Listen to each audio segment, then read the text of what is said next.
Hello everyone, and welcome to the Saiyan What Ifs. So we are back with an interesting movie on what if Goku mastered Ultra Ego instantly. But before we start, I just want to remind you to please subscribe to my channel and hit the like button if you enjoy my content. Let's start the story. Chapter 1. Awakening the Ego. The horizon bled crimson across the jagged mountain peaks of Mount Paozu as Goku stood motionless, eyes closed and breathing measured. Sweat beaded across his forehead despite the evening chill, each droplet catching the dying sunlight before trailing down his temple.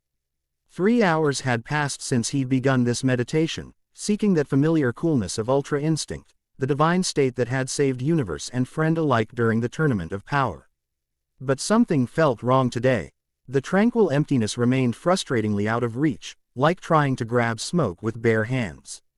"Come on," he muttered, breaking his own silence. "I've done this before." Birds scattered from nearby trees as Goku's aura flared momentarily, brilliant white-blue energy that crackled against the darkening sky before fizzling into nothingness. The sensation slipped away again, leaving him with nothing but irritation. Irritation. That wasn't like him at all. Goku opened his eyes, rolling his shoulders to release the tension that had built there. Ultra Instinct had always been difficult to access at will, but lately it felt impossible. Each failure gnawed at him in unfamiliar ways. He was Son Goku, defender of Earth, a warrior who had transcended the limitations of his Saiyan heritage time and again. Why was this becoming harder instead of easier? The prideful thought surprised him as it echoed through his consciousness. His stomach growled, providing a welcome distraction. "Guess I've been at this long enough," he decided aloud, his voice carrying across the empty wilderness. Chi-Chi's probably wondering where I am anyway. The familiar sensation of placing 2 fingers to his forehead came automatically as he prepared to teleport home, but something made him hesitate. A disturbance, faint but unmistakable, pulsed at the edge of his senses. An energy signature he didn't recognize, yet somehow felt familiar. Dark, hungry, ancient. Goku dropped his hand, turning toward the source. Whatever it was, it wasn't from Earth.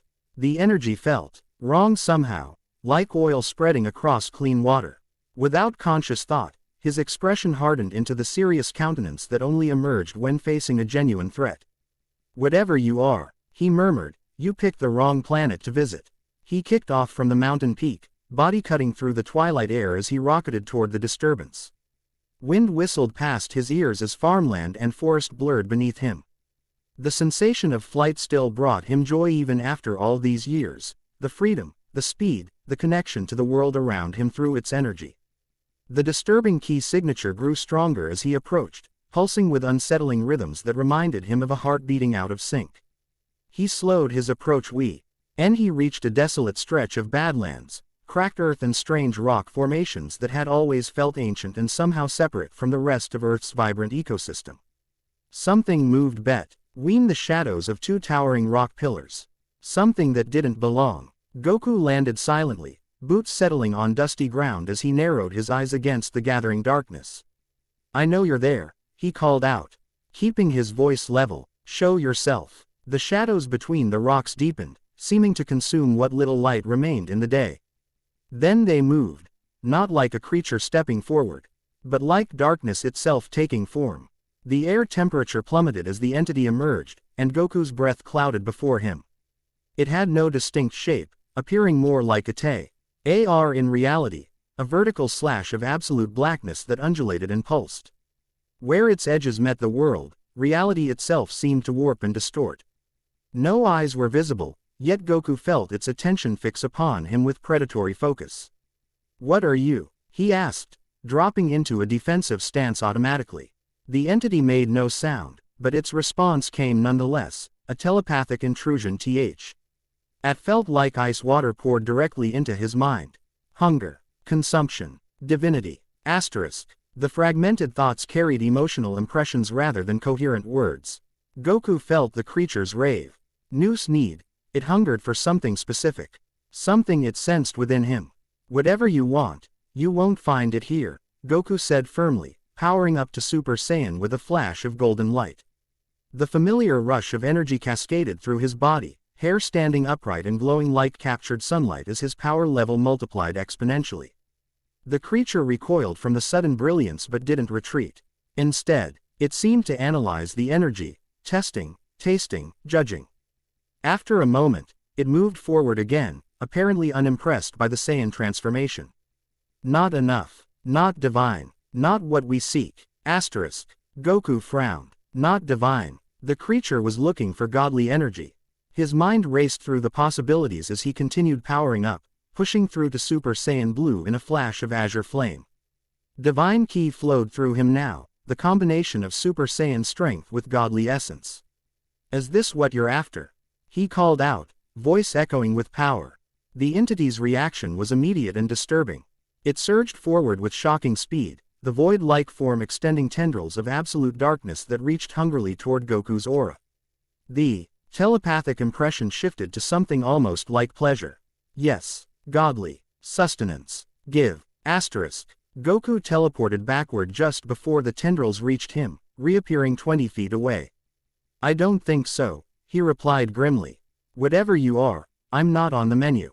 He launched forward, moving at speeds invisible to normal eyes, and delivered a punishing blow to the center of the dark entity. His fist connected with nothing. Rather than hitting solid form, his hand plunged into freezing emptiness. Worse, he felt his energy being siphoned away where his body contacted the darkness. Goku pulled back instantly, noting with alarm that the creature had grown slightly larger. It had absorbed some of his godly ki. So that's your game, he muttered, shaking his hand to restore feeling to numb fingers. You feed on divine energy. The creature didn't confirm or deny, but its movements became more aggressive, more confident. It stretched upward, towering 15 feet high as it began, gliding across the cracked earth toward him. Goku considered his options. Physical attacks were clearly ineffective, perhaps even counterproductive. Energy attacks might just feed the entity further. Ultra Instinct would provide the defensive capabilities to avoid being touched again, but... He closed his eyes for a split second, searching for that familiar calm emptiness. Nothing. The creature seized on his momentary distraction, lashing out with incredible speed. A tendril of void darkness wrapped around Goku's wrist before he could react, and intense cold burned through his arm as he felt his energy being drained at an alarming rate. No you don't. He flared his aura violently, the explosive release of power breaking the creature's grip. Goku retreated to a safe distance, breathing harder than he should have been. The brief contact had drained more energy than he'd expected.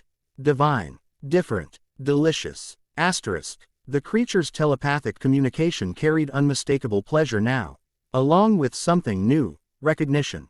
It had tasted Goku's energy and found it unique somehow. Goku clenched his fists, frustration building as he realized the conventional approaches weren't working. If only he could access Ultra Instinct, he could avoid the creature's touch long enough to figure out a more permanent solution. What are you waiting for? He called out, trying to buy time. If you want my energy so badly, come and get it. The entity surged forward again, but this time split into multiple tendrils that attacked from different angles. Goku dodged and weaved, his blue aura trailing behind his movements like flame. He was fast, incredibly fast, but the darkness seemed to anticipate his movements, always reaching for the space he was about to occupy. A tendril caught his ankle, another his shoulder. Searing cold penetrated through his GI as the creature began drinking his godly ki with even greater efficiency. Goku tried to pull away, but more tendrils wrapped around his limbs, holding him in place as his energy drained away. The blue aura of Super Saiyan Blue began to flicker and fade. No, Goku shouted, anger rising where calm should have been. This shouldn't be happening to him. Not to Son Goku, who had defeated gods and demons alike. Not to the warrior who had mastered the power of deities through sheer determination and will. Something shifted in to him as his power continued to drain. Not the cool detachment of Ultra Instinct, but something hotter, more primal. A swelling pride that refused to accept defeat. A certainty of his own worth that would not be diminished. Deep within Goku's consciousness, where Saiyan instinct still lived beneath layers of earth-raised kindness, something ancient stirred. The pure heart that had always been his. Strength didn't disappear, but it made room for something else. Something that had always been there, dormant and waiting. His own voice seemed to whisper from within, "You are Son Goku. You will not fall here. Asterisk. I will not, he roared. The sound that escaped his throat was barely recognizable, raw and primal and filled with defiant pride. His energy, which had been steadily draining away, suddenly reversed course. Power exploded outward, not the familiar blue of divinity or gold of Super Saiyan, but something new, deep purple energy that pulsed with destructive potential. The dark entity recoiled as if burned, its tendrils releasing Goku and retreating several feet. For the first time, Goku felt fear emanating from the creature. Different, dangerous, destruction. Asterisk. Goku hardly registered the telepathic message as new power coursed through his veins. This wasn't the emptiness of Ultra Instinct, this was its opposite. Where Ultra Instinct was the absence of self, this was the absolute presence of self. Pride, battle lust, ego, all the aspects of his Saiyan heritage he had tempered over the years now flowed freely, refined rather than rejected.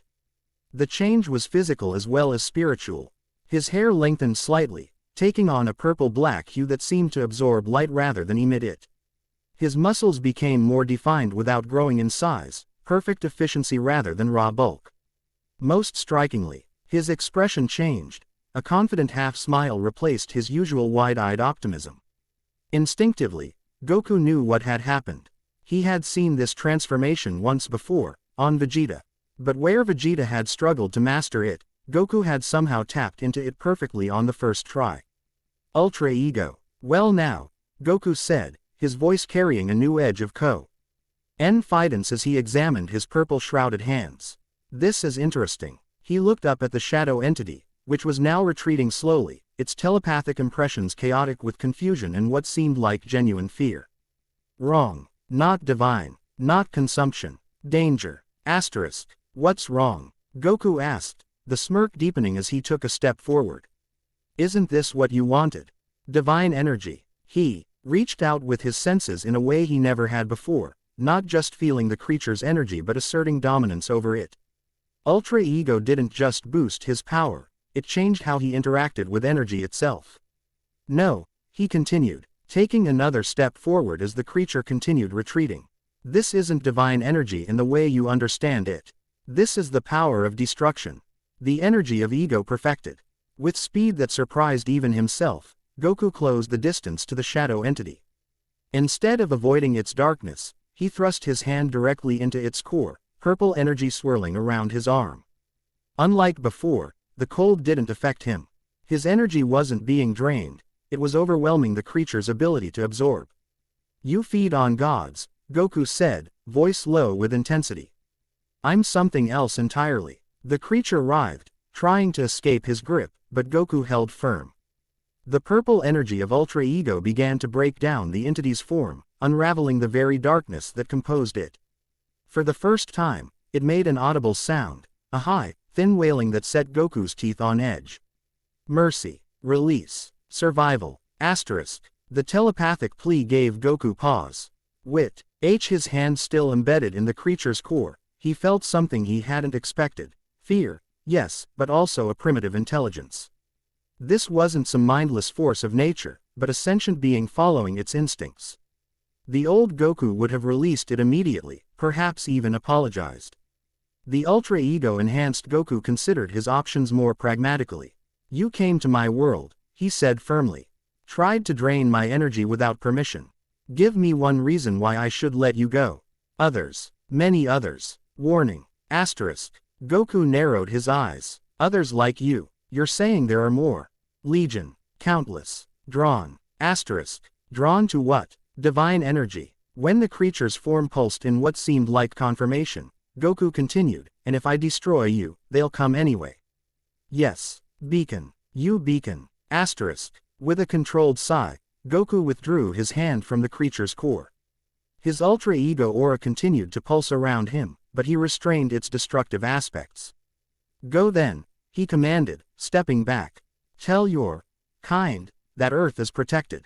That Son Goku stands guard. The creature didn't need to be told twice. It collapsed in on itself, shrinking rapidly until it was nothing more than a point of darkness that winked out of existence. Whether it had teleported away or simply changed form, Goku couldn't tell.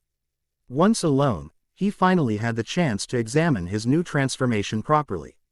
The purple aura surrounding him felt different from any previous form, not the righteous power of Super Saiyan or the divine serenity of Blue, but something more personal. More. His Ultra Ego, he murmured, testing the name on his tongue. Vegeta struggled with this, but it feels natural.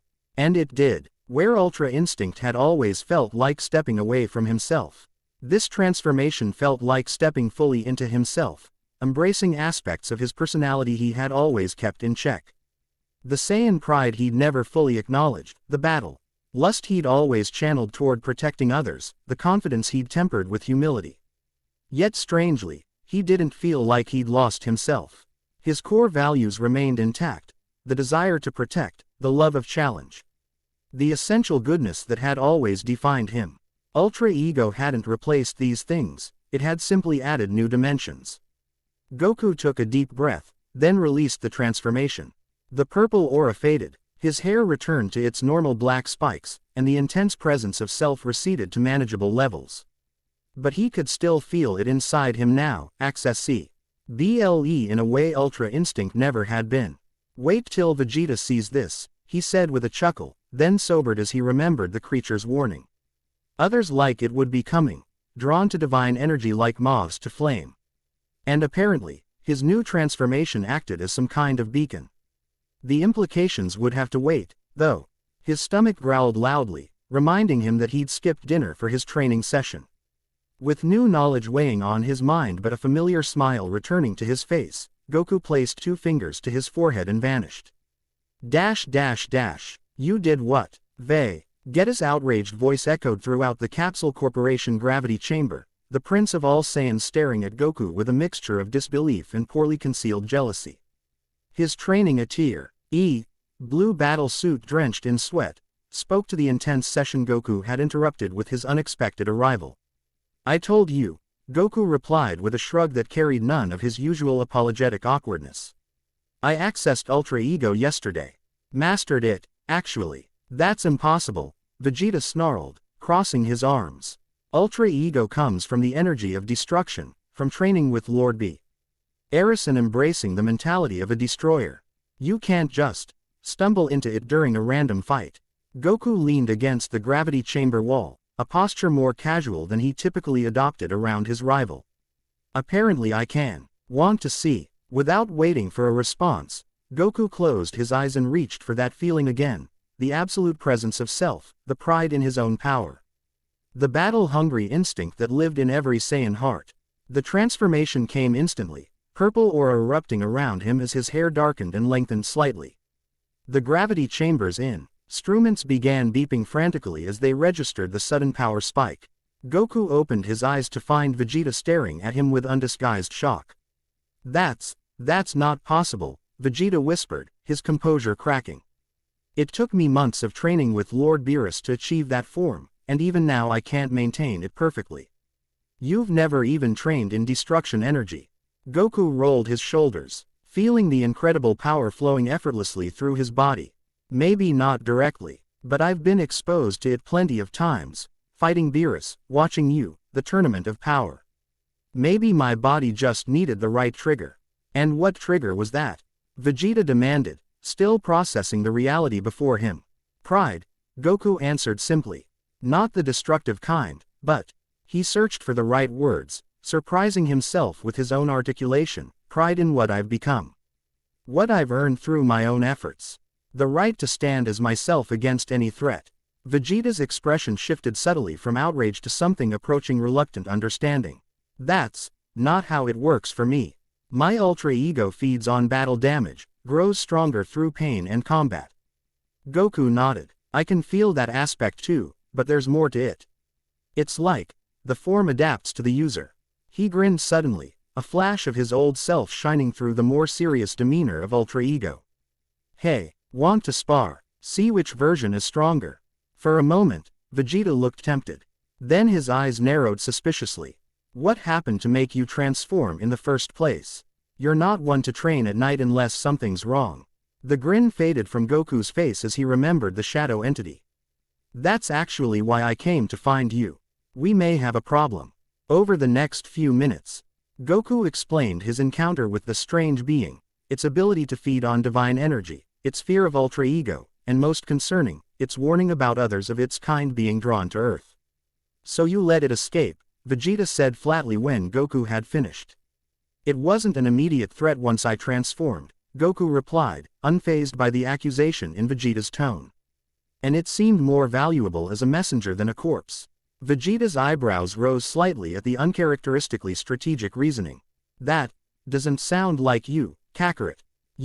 Ultra Ego seems to come with some side effects," Goku admitted, releasing the transformation and returning to his base form. The shift in his demeanor was subtle but noticeable, his posture becoming slightly less confident. His eyes wider and more open. "I'm thinking more tactically when I'm transformed. Seeing fights as puzzles rather than just challenges. HMPH. Perhaps there's hope for you yet," Vegeta said grudgingly. "But these creatures concern me. Energy-feeding entities aren't uncommon in the universe, but ones specifically targeting divine ki are rare and dangerous. We should inform Lord Beerus and Whis." Goku nodded in agreement. "I was planning to visit them next. But I wanted to show you the transformation first, see if you had any insights." "My only insight," Vegeta said with a scowl, "is that it's completely unfair that you mastered instantly what took me months of excruciating training to achieve. If it helps," Goku offered with a hint of his usual cheerfulness, "I still can't access Ultra Instinct at will. It's like the two transformations are opposites. I can reach one or the other, but not both." Vegeta considered this. That actually makes sense. Ultra Instinct requires the absence of thought, the elimination of self. Ultra Ego demands the embrace of self, your desires, your pride, your will imposed on reality. They're fundamentally opposed approaches to power. Goku crossed his arms thoughtfully. "I never considered it that way. But yeah, that fits what I'm feeling. Ultra Ego feels more natural to me somehow. More Saiyan." "Of course it does," Vegeta replied with unexpected seriousness. "You were raised on Earth, without knowledge of your heritage, but you are still Saiyan by blood. Pride, battle lust, the desire to test limits, these are encoded in our very beings. You've spent your life channeling these instincts through Earth's gentler philosophies, but they've always been there." Goku was silent for a moment, absorbing Vegeta's words. "You might be right," he finally conceded, "but I don't feel like I've changed who I am. Just expanded it, maybe. We'll see," Vegeta said cryptically. "Power changes people, Kakarot. Especially power that feeds on ego."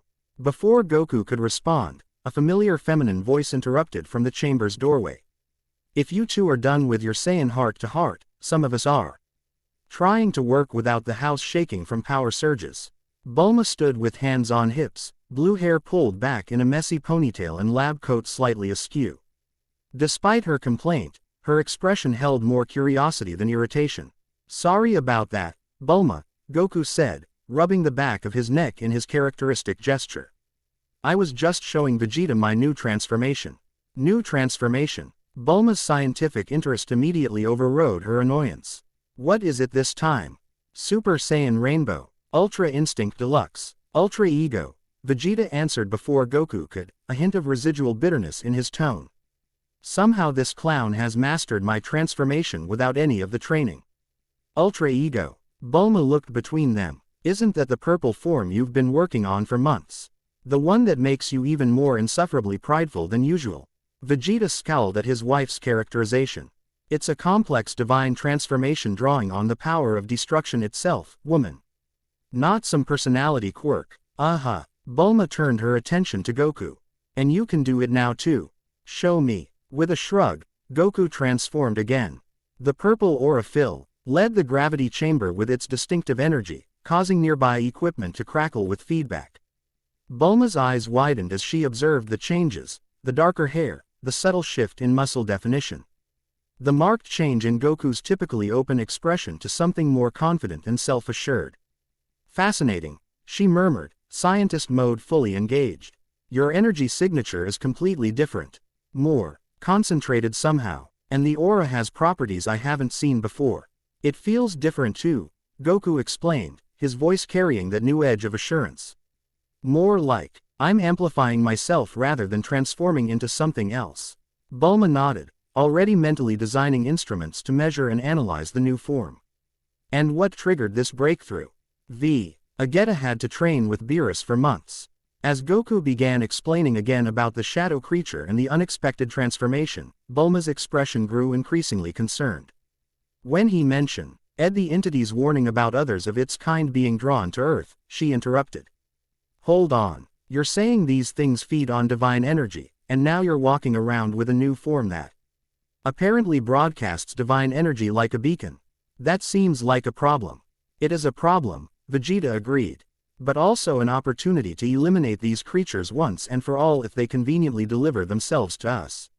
Always looking for a fight, Bulma muttered, though her expression remained fond. Well, if these things are coming, we should prepare.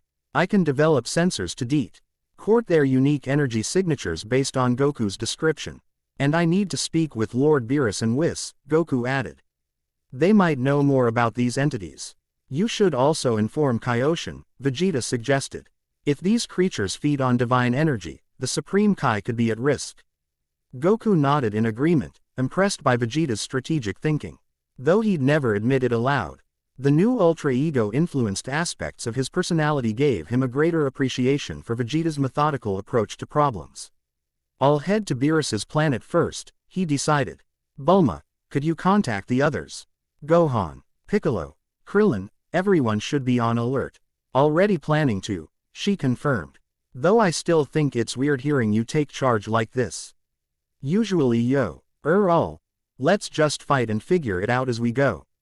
Goku released the transformation again, returning to his base form with a sheepish smile. Yeah, Ultra Ego seems to make me think more strategically. It's strange but not unpleasant. Just be careful, Bulma warned.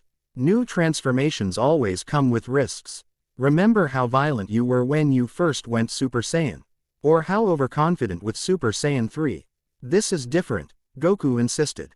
I feel more like myself, not less. Just more of certain parts of myself. That's what worries me, Bulma replied softly.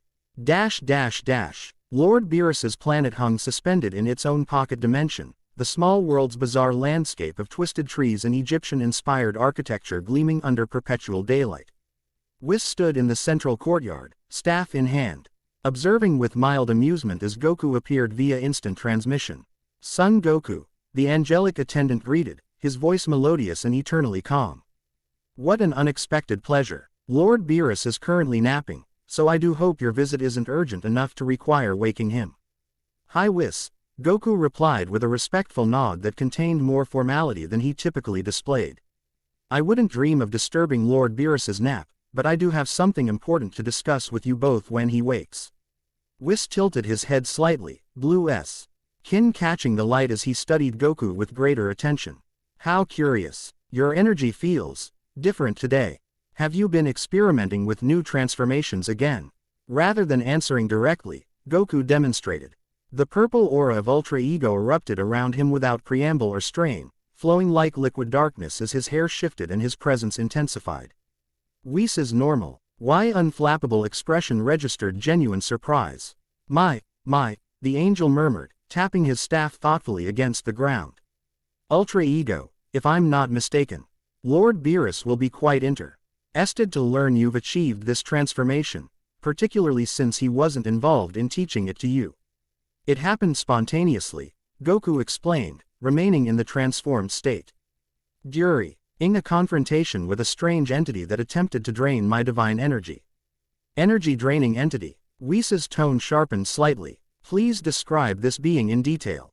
As Goku recounted his experience with the shadow creature, Whis' expression grew increasingly serious, a rare sight that emphasized the gravity of the situation. Void Walkers, Whis said when Goku had finished. That is what we call them. Ancient parasites that exist in the spaces between dimensions, drawn to divine energy like moths to flame. So you've encountered them before? Goku asked. Not personally in many millennia, Whis replied. But they are known to the angelic orders. They typically remain in the void between realities, only emerging when significant divine energy is used in a mortal realm.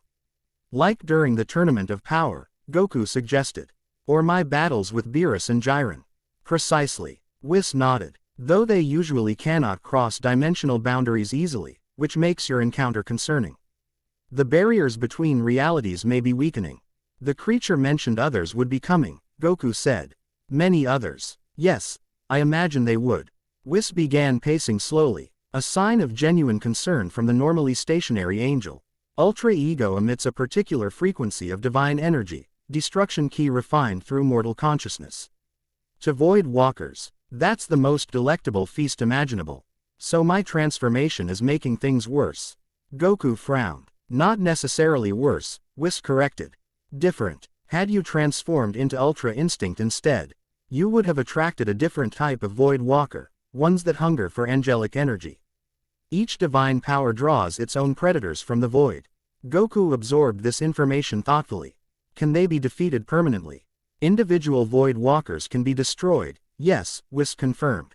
But as a species, they are as eternal as the void itself.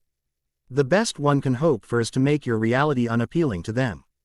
Quote, and how do we do that? Typically, by not using divine energy, Whis said with a small smile. Though I suspect that solution doesn't appeal to you. Gok, you matched the angel's smile with one of his own, though his carried an edge of determination absent in Whis's more serene expression. Not particularly. There must be another way. Perhaps, Whis conceded. But first, I am curious about your instant mastery of Ultra Ego. Lord Vegeta struggled considerably with that transformation, yet you appear to wield it effortlessly. Vegeta wasn't too happy about that either, Goku admitted. I can't really explain it except that it feels natural. Like it was always there, waiting for the right moment. Whis tapped his chin thoughtfully. Fascinating. You Saiyans continue to surprise even beings as ancient as myself. I wonder. Whatever speculation Whis was about to share was interrupted by a familiar yawn emanating from the direction of Beerus's temple. Moments later, the destroyer god himself appeared, stretching languidly as he approached. I smell an uninvited guest, Beerus declared, yellow eyes narrowing as they fixed on Goku. Why, I've got nerve showing up during my nap time, son Goku. Lord Beerus, Goku acknowledged with a respectful nod that would have seemed out of character to those who knew him best. I apologize for the intrusion, but something important has come up. Beerus sniffed dismissively, then paused, his sensitive nose twitching as he detected the unusual energy signature Goku was emitting. What's this? You smell different. Like destruction energy, but not quite. Perhaps a demonstration would be more efficient, my lord, Whis suggested. With a nod, Goku once again transformed into Ultra Ego. The purple aura swirling around him like cosmic smoke. Beerus's eyes widened, his ears standing straight up in surprise, a rare display of astonishment from the typically aloof deity. Ultra Ego, Beerus exclaimed, but that's impossible, I never trained you in. He cut himself off, turning accusatory eyes to his angelic attendant. Whis, did you teach him behind my back? I assure you, my lord, I had nothing to do with this development, Whis replied serenely. Son Goku appears to have achieved this transformation entirely on his own. Beerus circled Goku slowly, examining the transformate Ion from all angles with growing disbelief. This shouldn't be possible, he muttered.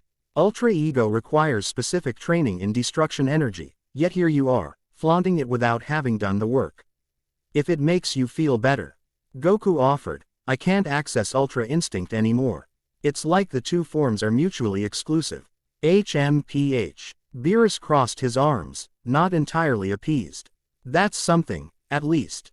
But it doesn't explain how you achieved this transformation without proper training. I have a theory, Whis interjected. Son Goku has been exposed to destruction energy multiple times, during your battle. Lord Beerus, during the Tournament of Power, and while observing Lord Vegeta's training. His Saiyan adaptability may have allowed his body to absorb an internal eyes that energy without formal instruction. Typical, Beerus grumbled. Saiyan stealing techniques without putting in the effort. Actually, Goku countered, a hint of pride coloring his voice, I've put in decades of effort. Just because the final step came easily doesn't invalidate the journey to get there. Both Beerus and Whis looked at him in surprise. Such articulate self-advocacy was uncharacteristic of the typically humble Saiyan. Ultra Ego seems to be affecting more than just your power level, Beerus observed shrewdly. Your personality has shifted too. More pride, more eloquence. I've noticed that, Goku acknowledged, but it doesn't feel like I'm becoming someone else. More like, aspects of myself that were always there are being emphasized. Dangerous ground, Beerus warned. Destruction energy feeds on ego, but can consume it too if you're not careful. There's a reason even I take naps rather than maintaining full destroyer consciousness all the time. I'll be careful, Goku promised. But right now, we have more immediate concerns. He quickly explained about the Void Walker he had encountered and its warning of others to come. Beerus's expression darkened with each word. Void Walkers, he spat when Goku had finished. Parasitic nuisances. They're beneath my notice individually, but in sufficient numbers, they can be problematic even for a destroyer. You've fought them before, Goku asked. Not fought, exterminated, Beerus corrected coldly. Early in my tenure as destroyer, a swarm of them invaded this reality, drawn to the divine energy of newly born stars. I spent a century eradicating them from this universe. And yet they return, Whis noted. The void is eternal, and so are its denizens in the grand scheme of things. So what do we do? Goku pressed. I'm not giving up Ultra Ego just to avoid attracting them. Of course not, Beerus agreed with a snort. Power should be used, not hidden away out of fear. But you'll need to prepare for their arrival. Void Walkers rarely travel alone once they've found a substantial source of divine energy. How many are we talking about? Goku asked. Beerus and Whis exchanged glances. Difficult to predict precisely, Whis answered. But given the unique nature of your Ultra Ego energy, Saiyan life force blended with destruction power, I would estimate dozens at minimum, potentially hundreds. Hundreds. Goku's eyes widened. The one I fought wasn't particularly strong, but in those numbers. Indeed, Beerus confirmed grimly. Even I would find such a swarm challenging to deal with. They feed on each other's strength, growing more powerful as their numbers increase. Goku considered this information carefully, the strategic thinking enhanced by Ultra Ego helping him process the threat methodically. Then we need a plan. A way to confront them that doesn't just involve fighting each one individually. Now you're thinking like a proper destroyer, Beerus approved, showing his fangs in a predatory smile. Efficiency over brute force. I may have an idea, Whis offered. If the Void Walkers are drawn to divine energy, perhaps we can use that to our advantage. Create a lure, as it were. You mean use me as bait? Goku asked. In a manner of speaking, Whis confirmed. But controlled bait, in a location of our choosing, where we can prepare appropriate countermeasures. I like it, Goku decided after a moment's consideration. Better to draw them to where we're ready than wait for them to appear randomly. Then it's settled, Beerus declared. We'll prepare a trap for these parasites. I'll even participate myself. It's been too long since I've had a proper extermination project. Thank you, Lord Beerus, Goku said with genuine appreciation. Your help will be invaluable. Don't thank me yet, the destroyer god replied. First, I want to see just how well you've actually mastered Ultra Ego. Prepare yourself, Son Goku. Without further warning, Beerus launched himself forward, purple destruction energy crackling around his clawed hand as he aimed a devastating blow at Goku's chest. In previous encounters, such a sudden attack might have caught Goku off guard. Not this time. Ultra Ego enhanced reflexes allowed Goku to perceive the attack as if it were happening in slow motion. Rather than dodging outright, he shifted slightly, letting Beerus's fist pass mere millimeters from his body while simultaneously countering with a precisely aimed knee strike toward the god's midsection. Beerus blocked the counter with his free arm, eyes widening slightly in approval. Not bad, he acknowledged. Your reaction time has improved significantly. That's not all that's improved, Goku replied, purple aura intensifying as he pushed off from the ground. What followed was unlike any sparring match they had engaged in before. Where their previous encounters had featured Goku desperately trying to keep up with the destroyer's overwhelming power and speed. This exchange took place on much more even terms. Ultra Ego granted Goku not just increased strength and speed, but an instinctive understanding of combat flow that rivaled Beerus's millennia of experience. Each blow was met with a counter, each feint anticipated, each strategy adapted to in real time. The purple energies of destruction and Ultra Ego clashed NTERT whined as the two warriors tested each other's limits. Shockwaves from their collisions rippled across Beerus's planet, shaking the twisted trees and causing the waters of the nearby lake to leap from their banks. Whis observed with fascinated interest, noting how Goku's fighting style had evolved with the new transformation. Gone was the somewhat predictable pattern of the traditional turtle school technique. Replaced by a more adaptable, prideful approach that reminded the angel of ancient Saiyan combat forms Goku should have no knowledge of, having never been taught the warrior traditions of his birth planet. After several minutes of increasingly intense exchange, Beerus finally called a halt, landing gracefully on one of the floating rocks that orbited his world. Goku touched down opposite him, breathing harder but showing no signs of fatigue or injury. Impressive, Beerus admitted, genuine respect in his tone. You've not only accessed Ultra Ego but truly harmonized with it. The transformation suits you in ways I wouldn't have predicted. Thank you, Goku replied, inclining his head slightly. Though I still have much to learn about its capabilities. Indeed you do, Beerus agreed. Ultra Ego's true potential goes far beyond physical enhancement. It grants access to aspects of destruction energy that even Vegeta hasn't fully explored. Such as, Beerus extended one clawed hand, purple energy gathering above his palm. Unlike his usual destruction energy, this manifestation was more controlled, almost liquid in appearance. Destruction is not merely about eliminating what exists, he explained. It's about defining boundaries, deciding what should and shouldn't be. The energy in his palm shifted, forming a perfect sphere that began to rotate slowly. With sufficient mastery, you can selectively destroy aspects of reality while preserving others. Erase specific properties while maintaining the whole. To demonstrate, Beerus flicked the energy sphere toward a nearby boulder. Rather than disintegrating the entire rock, the energy passed through it, leaving the boulder intact but changing its color from gray to crystalline blue. I destroy only its original composition while preserving its form, Beerus explained. A trivial example, but the principle applies to far more complex applications. Goku watched with fascination, and Ultra Ego can access these abilities. In time, with proper training, Beerus confirmed.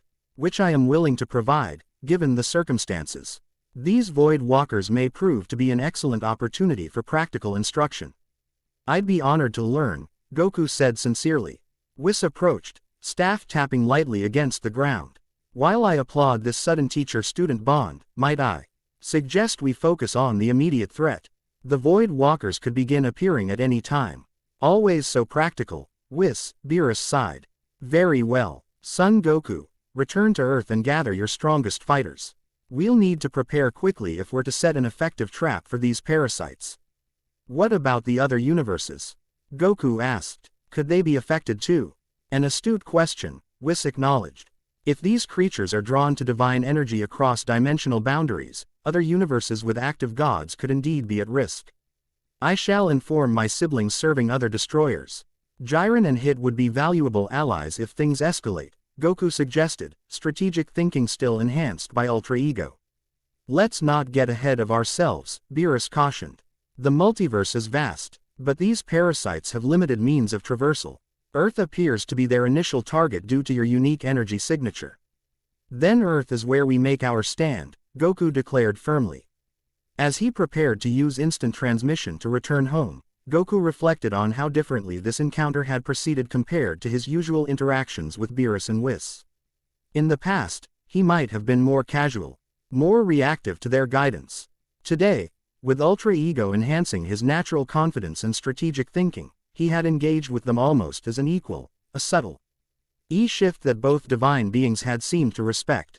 It felt right somehow, natural, as if a piece of himself that had always been missing had finally clicked into place. I'll gather everyone and prepare, Goku promised. When should we expect you? Within a day, Beerus replied. I need to consult certain ancient records regarding these creatures' vulnerabilities. With a nod of acknowledgement, Goku placed 2 fingers to his forehead and vanished, leaving Beerus and Whis alone on the silent planet. He mastered it instantly, Beerus muttered once Goku was gone. Ultra Ego took Vegeta months of training. Yet Kakarot achieves it in a moment of need.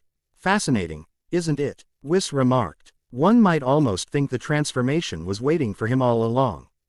Beerus shot his attendant a suspicious look. You know something you're not telling me. Whis merely smiled, his expression serene and unreadable as always. I know many things, Lord Beerus. But in this case, I'm me. Rely observing an interesting phenomenon. HMPH. Beerus wasn't convinced, but he knew better than to press his angelic attendant when that particular smile appeared. Well, whatever the case, these Void Walkers have picked the wrong universe to invade. It's been too long since I've had a proper extermination project. Indeed, my lord, Whis agreed, tapping his staff against the ground. Thog. I suspect Son Goku's new transformation may prove to be an even more significant development in the long run. As they spoke, neither noticed the slight ripple in reality that momentarily distorted the air several meters away, a tiny tear in dimensional fabric that sealed itself almost instantly, but not before allowing something to slip through. Something dark and hungry that melted into the shadows of Beerus's world. Watching and waiting, the invasion had already begun. Chapter 1 End Chapter 2, The Saiyans Challenge. Dawn broke over Mount Paozu with streaks of amber and gold piercing the lingering night. Goku stood alone in the clearing beside his modest home, eyes closed as he focused on the unfamiliar energy flowing through his body. 3 days had passed since his encounter with the Void Walker and the unexpected awakening of Ultra Ego. 3 days of adjustment, exploration, and increasingly concerned looks from Chi-Chi. He hadn't transformed again since returning from Beerus's planet, wanting to understand the changes before embracing them fully. Even in his base form, subtle differences remained, an enhanced awareness of his own power, a quiet confidence that felt both foreign and natural. Strategic thoughts that came more easily than before. The early morning dew dampened his bare feet as he moved through a series of katas, not the familiar turtle school forms he'd practiced since childhood, but something older, more primal. Movements his muscles remembered though his mind had never learned them. Saiyan combat forms, he murmured to himself, recognizing the truth as the words left his lips. Somehow, Ultra Ego had awakened genetic memory, combat techniques encoded in his very DNA. A soft sound from the doorway interrupted his practice. Chi-Chi stood watching, arms crossed, an expression unreadable. Her dark eyes, always perceptive, studied him with uncomfortable intensity. You're different, she said simply. Goku lowered his arms, turning to face his wife fully. Yes, the single word acknowledgement hung between them. In the past, he might have denied it, laughed it off with a hand behind his head and a promise that he was still the same old Goku. But that would have been dishonest, and whatever changes Ultra Ego had brought, dishonesty wasn't among them. Is it permanent? Chi-Chi asked, her voice carefully neutral. I don't know, Goku admitted. It doesn't feel temporary. Quote. She nodded once, her expression softening slightly. You didn't come to bed again last night. I needed to think. Another simple truth. Sleep had proven elusive, his mind too active with plans, strategies, and new understandings of old memories. Chi-Chi stepped closer, morning light catching the few strands of gray in her still predominantly black hair. 25 years of marriage had taught her to recognize the signs of fundamental change in her husband, from the hardened warrior who returned from Namek to the more mature man who emerged from the hyperbolic time chamber with their son. Are you still Goku? She asked directly. The question deserved consideration, not a reflexive response. He took a moment before answering. I'm still me, he said finally. Just more aware of aspects of myself I never fully acknowledged. The Saiyan pride I always downplayed. The strategic mind I never fully utilized. The confidence I often hid behind humility. And us. Chi-Chi gestured toward the house they'd shared for decades. Where do we fit in this new awareness? It was a fair question, perhaps the most important one. Goku closed the distance between them, taking her hands in his. The familiar calluses on her palms reminded him of all she'd sacrificed and built over their years together. You're still my family, he said with quiet certainty. That hasn't changed, but I can't promise I won't change further as I explore what Ultra Ego means. It wouldn't be honest to claim otherwise. Chi-Chi's eyes searched his, looking for the simple country boy she'd married. What she found instead was something more complex, her Goku, but with depths previously unarticulated. I've always known you were more than you appeared, she said finally.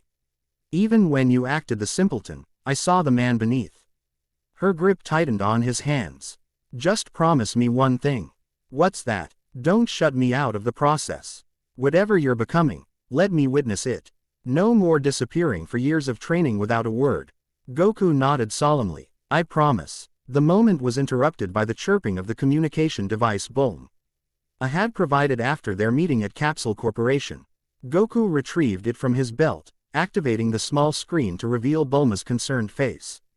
Goku, we're picking up energy fluctuations across multiple locations.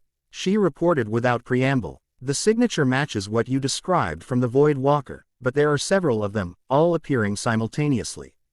How many? Goku asked, instantly alert. 7 distinct signatures so far. Vegeta has already gone to intercept the closest one.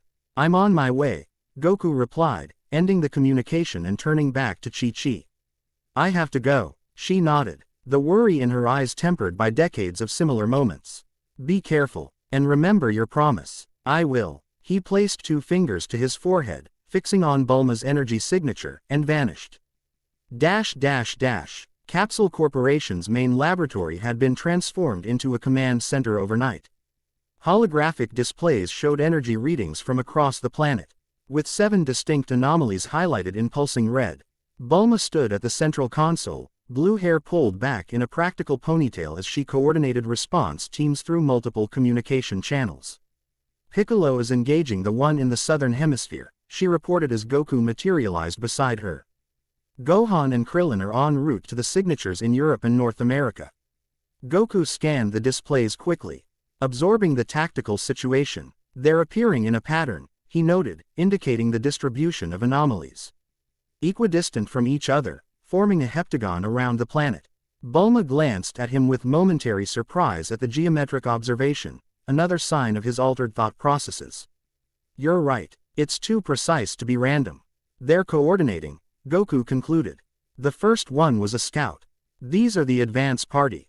Testing our defenses, or preparing something bigger. Goku studied the global display intently.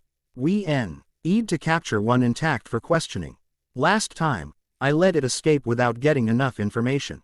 Bulma raised an eyebrow at his strategic thinking but nodded in agreement. I've prepared containment technology based on your description. It should temporarily neutralize their energy draining capabilities. Good. Which signature is currently unengaged? Bulma highlighted a pulsing red dot in an unpopulated region of Australia's outback. This one. No defenders en route yet. I'll take it, Goku decided. Have the containment technology ready when I return. What about Beerus? Wasn't he supposed to help? He's coming today. In the meantime, we handle this ourselves. Goku's tone carried a confidence that brooked no argument. Keep monitoring for new signatures. This could be just the first wave. Without waiting for a response, Goku placed 2 fingers to his forehead again, focusing on the distant energy anomaly, and disappeared. The Australian outback materialized around him. Red earth stretching to the horizon, ancient rock formations silhouetted against the early morning sky. The air shimmered with heat despite the early hour, creating rippling mirages across the landscape. And in the center of a natural rock amphitheater, darkness gathered. Unlike the first Void Walker, this entity made no attempt at concealment. It hovered openly, a tear in reality shaped vaguely like a humanoid figure. Edges constantly shifting and reforming as if struggling to maintain coherence in Earth's atmosphere. Where the darkness touched the ground, vegetation withered instantly. Goku approached cautiously, his senses extended to detect any sign of ambush or deception. The entity turned toward him immediately, its featureless face somehow conveying awareness. Divine. Detected. Different. Asterisk. The telepathic impression hit with greater force than the first creatures had, suggesting either stronger abilities or a more developed intelligence. I'm guessing you're looking for me, Goku called out, stopping at a safe distance. Your scout found me a few days ago. Scout. Yes. Tasted. Told. Interesting. Asterisk. The fragmented communication suggested a primitive but functional intelligence. Goku decided to push further, gathering information before potentially engaging in combat. Why are there 7 of you? What are you preparing? A ripple passed through the void. Walker's form. Something like amusement or satisfaction. 7. Sacred. Structure. Stability. Asterisk. The cryptic answer raised more questions than it answered. Goku took another step forward, keeping his power level suppressed for the moment. You're creating some kind of structure. For what purpose? The entity's form expanded slightly, darkness spreading outward like tentative tendrils testing the air. Bridge, door, path, others, asterisk. Goku's eyes narrowed as understanding dawned. You're creating a gateway, for more of your kind to come through. The Void Walker's form pulsed in what seemed like confirmation. Many, hungry, coming, asterisk. Not if I stop you, Goku replied, dropping into a fighting stance. The entity's reaction was immediate and unexpected. Rather than preparing to defend itself, it began expanding rapidly. Its dark form stretching upward and outward until it towered over Goku, at least 20 feet tall.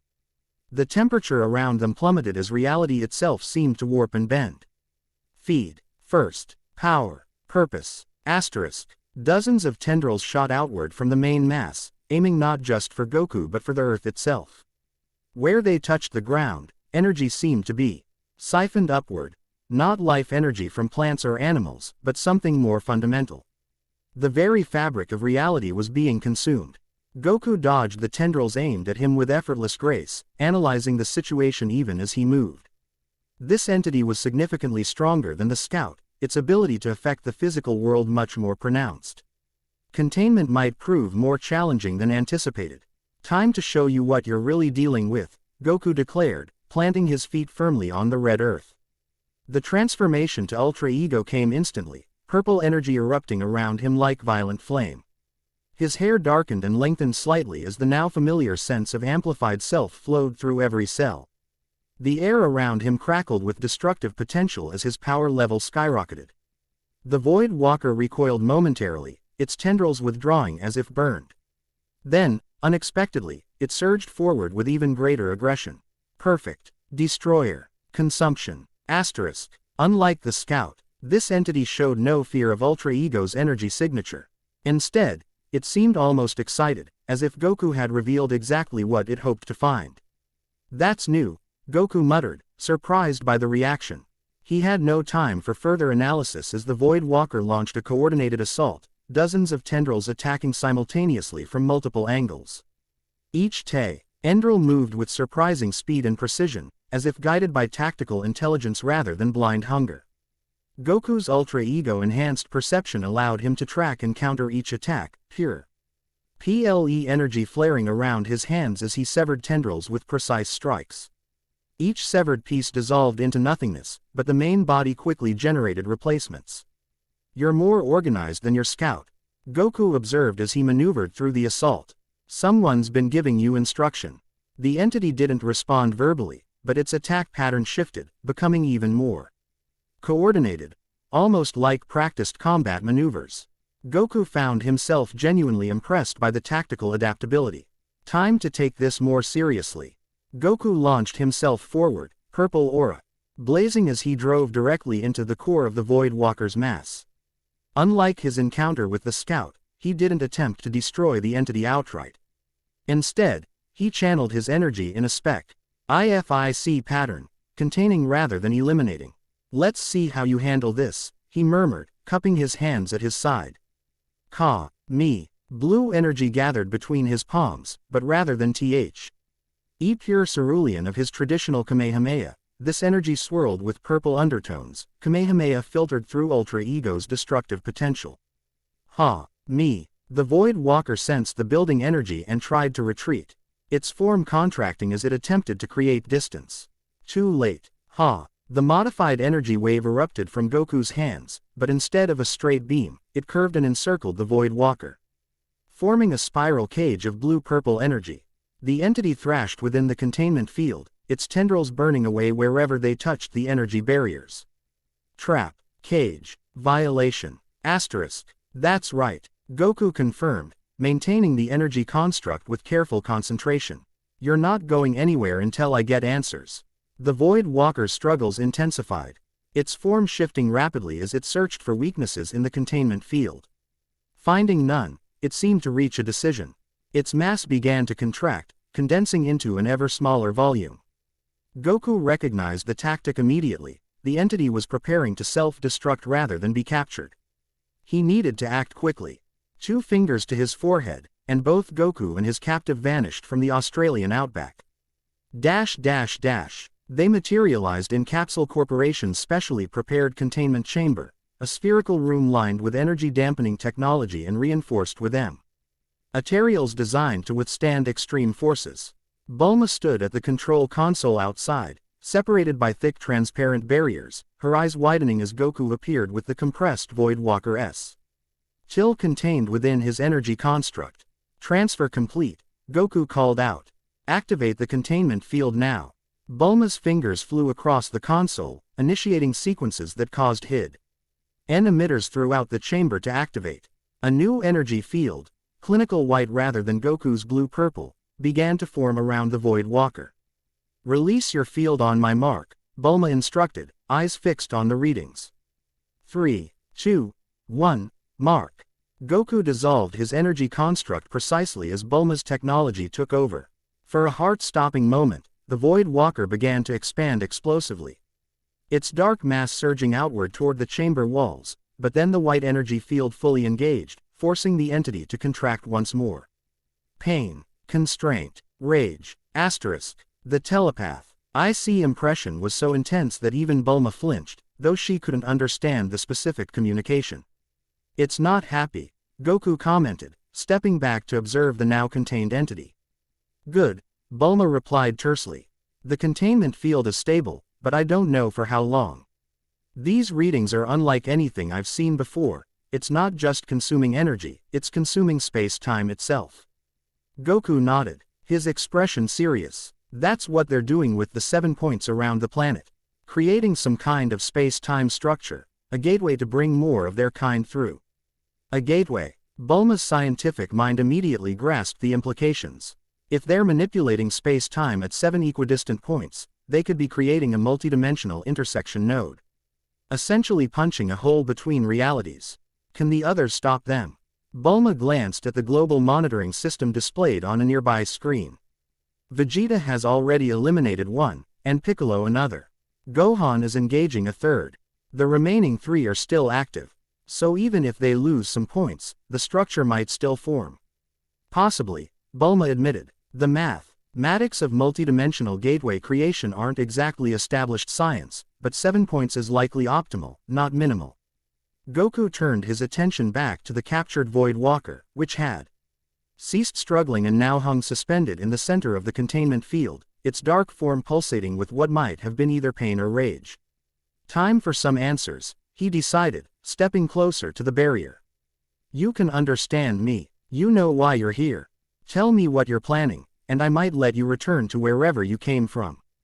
The entity remained still for several moments, as if considering its options. Then, slowly, its amorphous form began to change, condensing and reshaping until it approximated a humanoid figure, still composed of void-like darkness, but now with distinguishable limbs, torso, and a head-like structure. No features were visible on its face, but the change indicated a deliberate communication effort.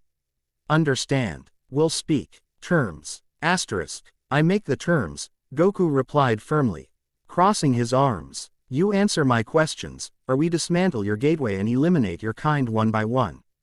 The figure inclined its head, in what might have been acknowledgement.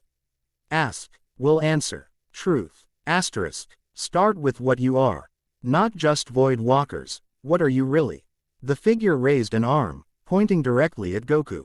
Like you, once, before. Asterisk. Goku frowned, uncertain of the meaning. You were like me, living beings. Yes, mortal, then divine, then consumption, then void. Asterisk. Bulma, who had been monitoring the exchange through Goku's verbal responses, spoke up. It's saying they were once mortal beings who somehow acquired divine power, then, what? Consumed something that transformed them. Goku relayed the question to the entity, WH. It responded with a rippling motion through its form.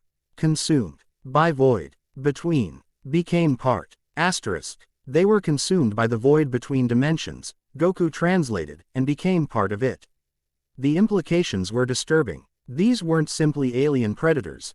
They were transformed beings, perhaps once similar to humans or Saiyans, who had been corrupted by exposure to the void between realities. Why come here? Why now? The entity's form pulsed with what might have been excitement or anticipation. Signal. Beacon. New power. Asterisk.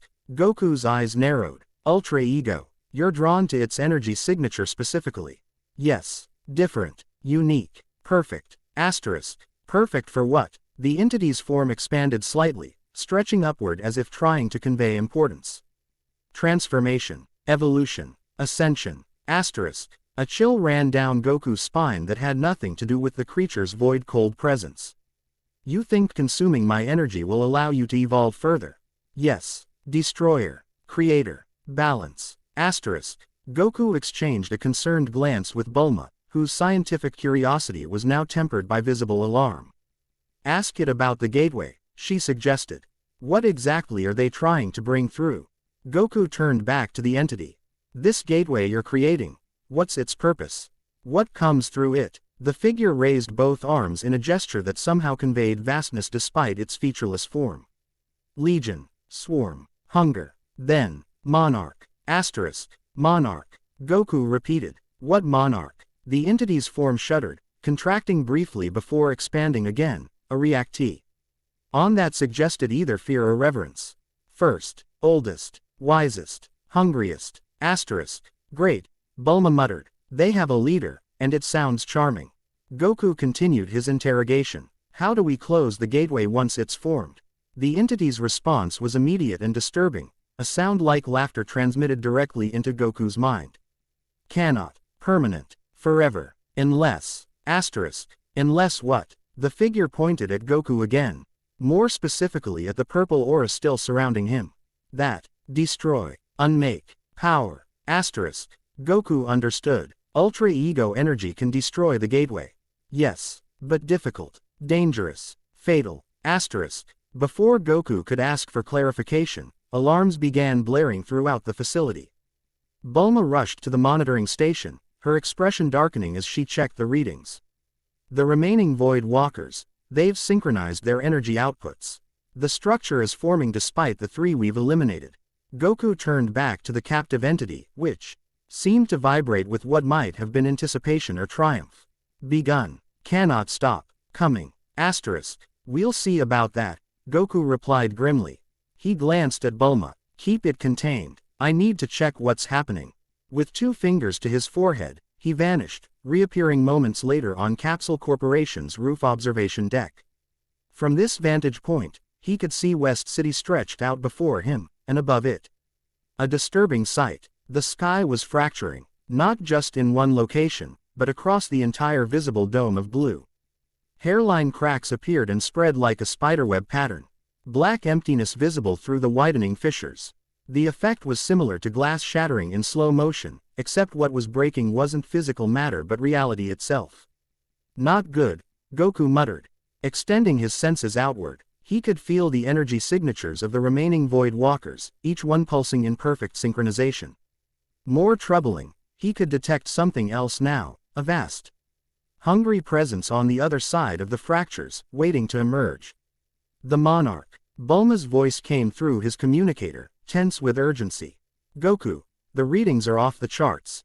Whatever's happening, it's affecting fundamental forces. Gravity, electromagnetism, even the strong nuclear force, they're all fluctuating. I can see it, Goku replied. Reality itself is breaking down. We need to stop this now. How? Goku considered their options. According to the captive Void Walker, Ultra Ego energy could potentially destroy the gateway, but at great risk. Without knowing exactly what that risk entailed, it was a dangerous option. On the other hand, waiting for Beerus to arrive might mean waiting too long. A decision crystallized in his mind with the clarity that Ultra Ego seemed to provide. I'm going to try disrupting the synchronization. If the remaining Void Walkers lose their coordination, the gateway formation might collapse. Be careful, Bulma warned. The energy readings suggest any disturbance could potentially accelerate the process instead of stopping it. Noted, Goku acknowledged. Keep monitoring and let me know if anything changes. He focused his senses, identifying the nearest active Void Walker, approximately 500 miles southeast, over the Pacific Ocean. 2 fingers to his forehead, and he vanished. Ocean spray greeted him as he materialized hovering above churning waters. Directly below, the sea had formed a perfect whirlpool nearly a mile in diameter, with a Void Walker suspended at its center. Unlike the contained entity at Capsule Corporation, this one had fully embraced its role in the gateway creation, its form stretched impossibly thin, like a black disk rotating at tremendous speed. Energy pulsed upward from the disk in perfect rhythm, connecting to the fractures spreading across the sky. Similar energy beams were visible in the distance, converging high in the atmosphere where the fractures were most concentrated. Goku's tactical assessment took only seconds. Disrupt the disk, break the synchronization. He gathered Ultra Ego energy into his right hand, forming a compressed sphere of purple destruction power. With precise aim, he hurled it directly at the rotating disk below. The sphere struck true, detonating on impact, but instead of disrupting the Void Walker's form, the purple energy was instantly absorbed, causing the disk to spin even faster. The energy beam connecting to the sky brightened and widened. "That's not what I expected," Goku muttered, quickly adjusting his strategy. A more direct approach, then. He plunged downward, purple aura blazing around him as he prepared to physically intercept the energy beam. As he neared the source, however, the Void Walker ray CTED, its disk form suddenly erupting into hundreds of razor-sharp tendrils that shot upward to intercept him. Goku weaved through the assault with Ultra Ego-enhanced perception, avoiding the majority of the tendrils, but several made contact, wrapping around his limbs and immediately beginning to drain his energy.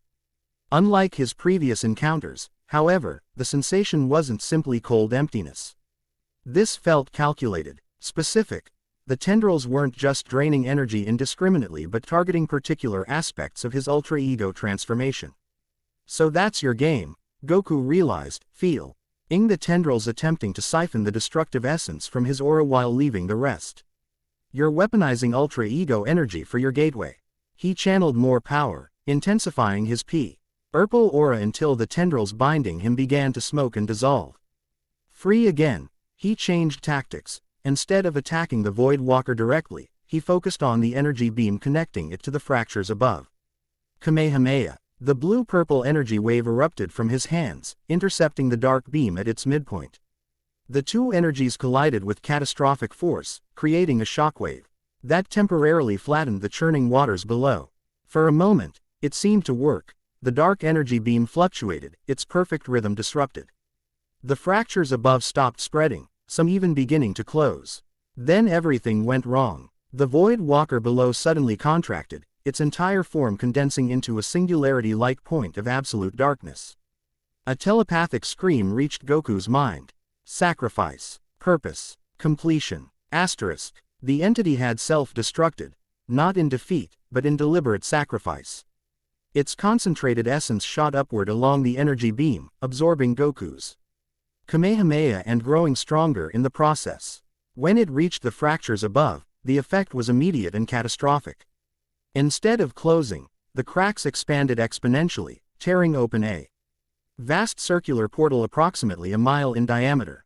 Beyond it, absolute void was visible, not merely darkness, but the complete absence of reality itself. And within that void, something moved. "This is bad," Goku muttered, raising his power level to maximum as he prepared for whatever might emerge. His communicator crackled with Bulma's urgent voice. "Goku. The other Void Walkers are self-destructing too. It's not a synchronization, it's a sacrifice ritual."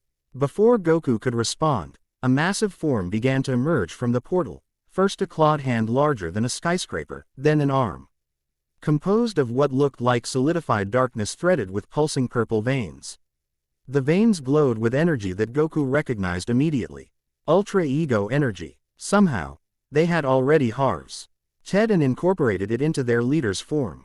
As the massive entity continued emerging, a torso now visible, with multiple limbs and what appeared to be several faces embedded in a central mass, Goku assessed his options with Ultra Ego-enhanced clarity. Conventional attacks would likely be ineffective against a being of this scale and composition. Even his full power might not be sufficient. But perhaps there was another approach. If Ultra Ego energy could destroy the gateway, and the entity had incorporated that same energy into its form, it might destroy itself, Goku realized aloud. He needed to amplify that process. Force the absorbed Ultra Ego energy to turn destructive against its host. But how? The answer came from an unexpected direction, a new energy signature suddenly flaring to life directly behind him. A signature both familiar and foreign, similar to his own Ultra Ego but with subtle differences. Kakarot, you absolute idiot. What have you done now? Vegeta hovered in the air nearby, his own purple Ultra Ego aura blazing around him. His hair had lengthened and darkened just like Goku's, but his transformation carried a more volatile, aggressive energy signature. Nice of you to join me, Goku replied, genuinely pleased to see his rival despite the dire circumstances. I was just about to try something potentially suicidal. So, the usual then, Vegeta retorted, his gaze fixed on the enormous entity still emerging from the portal. What exactly is that monstrosity? The Void Walker's leader, the monarch they've been preparing for. Vegeta scoffed. Looks more like a cosmic abomination than royalty. It's absorbed Ultra Ego energy somehow, Goku explained quickly. I think that's its weakness. If we can overload it with more, it might self-destruct. You're suggesting we feed our power directly into that thing? Vegeta sounded incredulous. That's not a strategy, Kakarot, that's donation. Not directly, Goku clarified. We need to destabilize the energy it's already absorbed.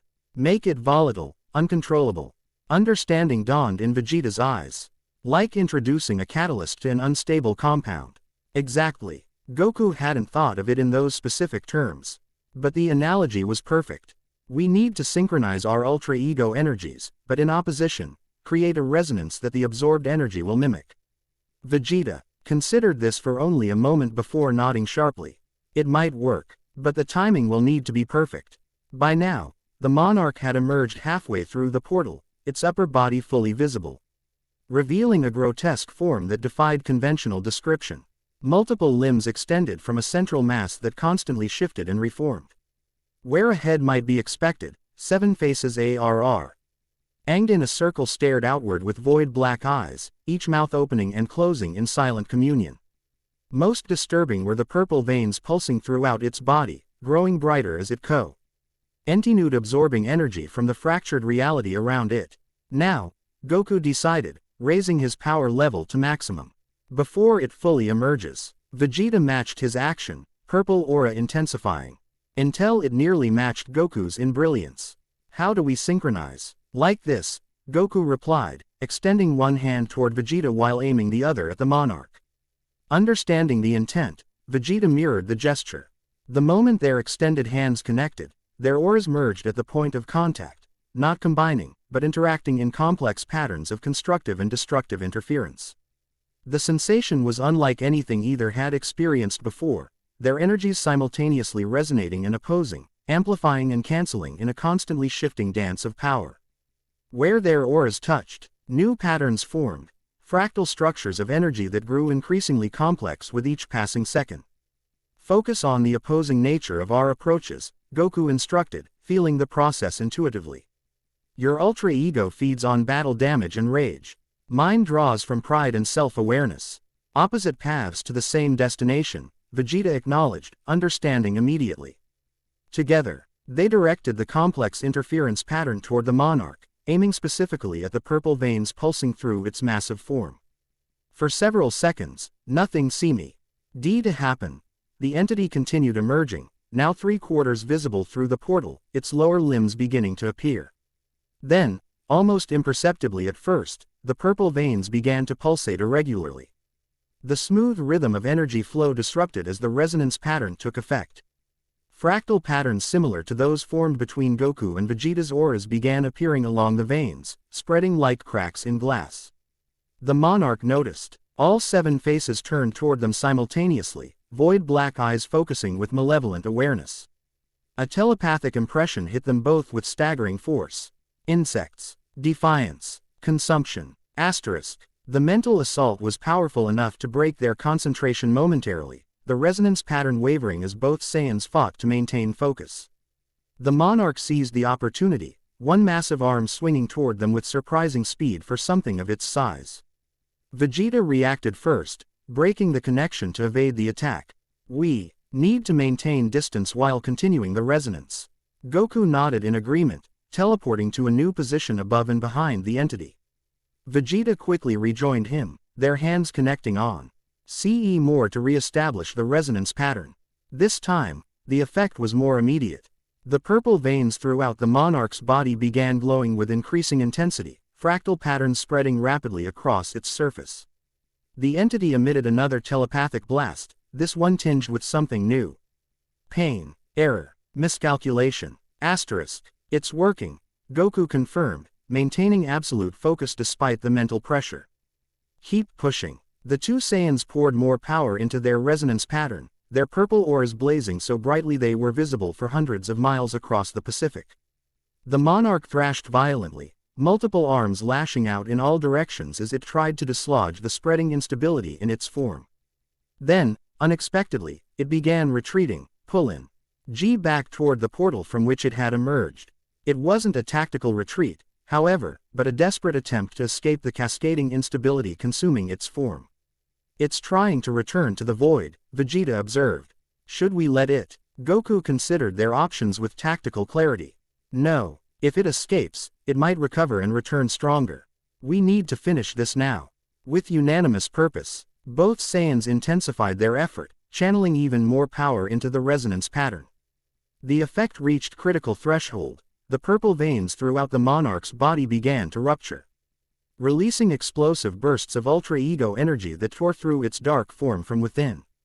Defeat. Impossible. Inevitable. Asterisk. The telepathic message carried unmistakable shock as the entity's form began to disintegrate. Pieces of void matter separated and dissolved into nothingness as the internal chain reaction continued accelerating. The portal, Vegeta suddenly warned. It's destabilizing. He was right. As the monarch's form continued to break apart, the circular gateway began fluctuating wildly, expanding and contracting in irregular pulses. Fractures spread outward from its circumference, cracking reality in new and concerning patterns. We need to close it before it collapses completely, Goku realized. A controlled destruction rather than catastrophic failure. And how exactly do we do that? Vegeta demanded, maintaining their connection despite the increasing danger. Goku's mind raced through possibilities, dismissing several before settling on an approach. Quote, we need to reverse the resonance, create a constructive interference pattern instead of destructive. Heal the fractures rather than expanding them. Healing isn't exactly Ultra Ego's specialty, Vegeta pointed out tersely. Not healing, Goku clarified, restructuring, imposing our will on reality rather than accepting its collapse.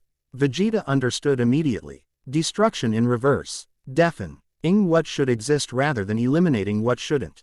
Exactly. They adjusted their approach without breaking physical connection, shifting the energy flow between them from opposition to complementary alignment. The fractal pattern generated by their auras changed accordingly, from chaotic, spreading structures to organized, converging ones. As the last fragments of the monarch dissolved into nothingness, they directed this new pattern toward the unstable portal. The effect wasn't immediate, but gradually the wild fluctuations began to stabilize. The expanding fractures slowed their progress, then halted altogether. It's working, Vegeta confirmed, a hint of surprise in his voice. But not quickly enough. That portal is still dangerously unstable. He was right. Though they stopped the immediate catastrophic collapse, the gateway remained open, a mile-wide tear in reality that showed no signs of closing naturally. We need more power, Goku concluded. Or a different approach entirely. The decision was taken from their hands by the arrival of a familiar energy signature, distinct, powerful, and unmistakably divine. Lord Beerus materialized beside them, his express—Scion unusually serious as he surveyed the situation. I leave you alone for one day, the destroyer god commented dryly, and you managed to tear a hole in the fabric of reality itself. Impressive, if inconvenient. Lord Beerus. Both Saiyans acknowledged simultaneously. Step aside, Beerus instructed, raising one clawed hand toward the portal. This requires a destroyer's direct intervention. Goku and Vegeta broke their connection, moving back to a safer distance as Beerus channeled his power. Purple destruction energy, similar to Ultra Ego but purer, more refined, gathered around his extended hand. Hawkeye, Beerus pronounced calmly. The effect was immediate and dramatic. Destruction energy flowed outward in a controlled wave, encompassing the entire circumference of the portal. Unlike conventional destruction, this application was precise, targeting the very structure of the gateway rather than simply attempting to obliterate it. Where the energy touched, reality began to reform, the fractures sealing themselves. The void beyond receding as the tear slowly closed from the edges inward. Within minutes, what had been a mile-wide gateway was reduced to 100 yards, then 10, then nothing. The sky above the Pacific Ocean returned to unmarred blue, waves below settling into normal patterns. No evidence remained of the cosmic incursion except for the lingering memory of what had almost emerged. Beerus lowered his hand, looking decidedly unimpressed. Amateur dimensional manipulations, he commented. Void walkers have never been particularly sophisticated in their techniques. Thank you for your assistance, Lord Beerus, Goku said, his ultra-ego transformation fading as the immediate crisis passed. Your timing was perfect. Naturally, the destroyer replied with characteristic arrogance. Though I must admit, your approach wasn't entirely misguided. Unrefined, certainly, but conceptually sound. Coming from Beerus, this qualified as high praise. Vegeta, who had also powered down to his base form, seemed equally surprised by the acknowledgement. The threat is eliminated then? He asked. This particular incursion, yes, Beerus confirmed. But the underlying problem remains. You, Son Goku, have somehow achieved ultra-ego mastery without proper training, and your unique energy signature continues to act as a beacon to entities from beyond our reality. So what's the solution? Goku asked directly. I'm not giving up the transformation. Of course not, Beerus agreed unexpectedly. Power once gained should never be abandoned out of fear. Instead, you need proper training to refine your control, to maintain the power while minimizing the dimensional disruption it causes. And you're offering to provide this training? Vegeta asked skeptically. Beerus's lips curled into a feline smile. Consider it enlightened self-interest. I'd rather not have my afternoon naps continually interrupted by cosmic incursions. Before the conversation could continue, Goku's communicator activated with Bulma's urgent voice. Goku. The contained Void Walker. Something's happening to it. We're on our way, Goku replied, extending his awareness toward Capsule Corporation. What he sensed there sent a chill through him despite the warm ocean air surrounding them. We need to go, now. Without further explanation, he placed 2 fingers to his forehead. Vegeta gripped his shoulder, and Beerus, sensing the urgency, deigned to do the same. An instant later, they vanished. The scene at Capsule Corporation was one of controlled chaos. Warning. Lights flashed throughout the containment chamber as the captured Void Walker underwent a dramatic transformation. No longer a simple dark entity, it had expanded to fill the entire containment field. Its form shifting through increasingly complex patterns. Most disturbing, it had developed distinct features, a face resembling a stylized human visage, limbs with articulated joints, and what read to be rudimentary clothing formed from its own substance. Bulma stood at the control console, frantically adjusting parameters to maintain containment as the entity evolved before their eyes. She glanced up as Goku, Vegeta, and Beerus materialized nearby. It started changing the moment the portal closed, she explained without preamble. It's like it's evolving, but in fast forward. Beerus approached the containment field. Yellow eyes narrowed as he studied the transforming entity. Fascinating, he murmured. I've never seen a Void Walker undergo forced evolution before. Forced? Goku questioned. Yes, Beerus confirmed. This isn't natural development. Something is compelling the change. Most likely the death of its monarch. A succession protocol, perhaps. Inside the containment field, the entity had nearly completed its transformation. Where once was formless darkness now stood a humanoid figure with defined features, masculine in appearance, with sharp angles to its face and a tall, lean physique. Its skin remained midnight black, but with subtle variations in texture that suggested actual anatomy rather than void stuff. Most striking were its eyes, no longer empty voids but glowing purple irises that pulsed with familiar energy. Ultra-ego energy. The entity focused those eyes directly on Goku, and for the first time, spoke aloud rather than telepathically. Its voice was surprisingly melodious, though with undertones that seemed to echo from vast distances. Son Goku. At last we meet properly. Goku stepped forward cautiously. You know who I am. All of my kind know you now. The entity replied with an elegant gesture that encompassed its new form. The Saiyan who mastered Ultra Ego instantly. The mortal who carries the essence of Destructio. And without training or divine appointment. And what are you? Vegeta demanded, less patient than Goku. Besides a parasite that feeds on divine energy. The entity turned its purple gaze toward Vegeta, studying him with evident curiosity. Another ego wielder, though different. Interesting. It returned its attention to Goku. As for what I am, I was a void walker. Now I am something more. The death of the monarch has elevated me. Quote, to what, exactly? Beerus asked, his tone making it clear he expected a respectful answer. The entity inclined its head slightly toward the destroyer god, not quite a bow, but an acknowledgement of superior divine status. In your language, I would be called an emissary. One who can exist in both void and reality without being consumed by either. Emissary implies a message or purpose. Bulma noted, speaking up for the first time. What's yours? Perceptive, the entity, the emissary, acknowledged with an approving nod toward Bulma. Indeed, I have both message and purpose now. It returned its gaze to Goku. You have eliminated our monarch and closed the gateway. By the laws of the void, this grants you certain considerations. What kind of considerations? Goku asked cautiously. A respite. Time to prepare. The emissary's expression remained impassive, but its eyes intensified in brilliance. What you faced today was merely the first wave. The first attempt. There will be others. More monarchs. Eventually. The emissary made a dismissive gesture. But first, the 7. Those who serve between monarchs. They have sensed your energy signature across dimensional boundaries and have marked this reality for investigation. The 7, Beerus repeated, his expression darkening.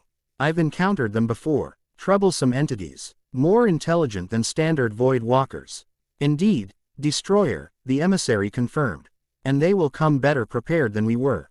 Goku processed this information with the strategic clarity Ultra Ego had granted him. Even in his base form. How long do we have?